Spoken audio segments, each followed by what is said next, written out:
Hello, my name is Stefan Ivanov, and today I'll be showing you my 3D scene created using 3ds Max and Vray. First, I'll go to my scene setup, then I'll show you my materials. Let's start. As you can see, my scene is around 36,000 polygons, and the main focus of the scene is my seashell in the middle. I have two V-Ray lights, one at the back and one on the front, and also I have an ES light just to give some extra details on the side. There are also some other ES lights at the back. I use them to give some extra details for my background.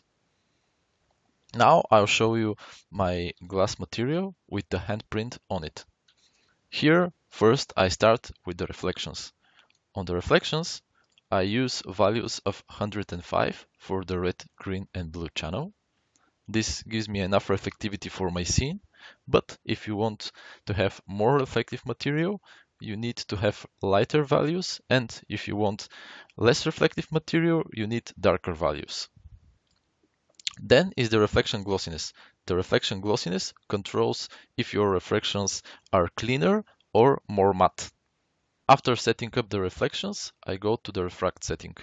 This makes your material translucent. If it's lighter, your material is more transparent, and if it's darker, your material has less transparency.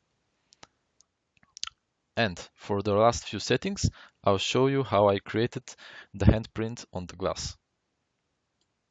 We go down on maps, and here you can see that on the reflection glossiness channel, I have one black and white texture loaded, which is called handprint.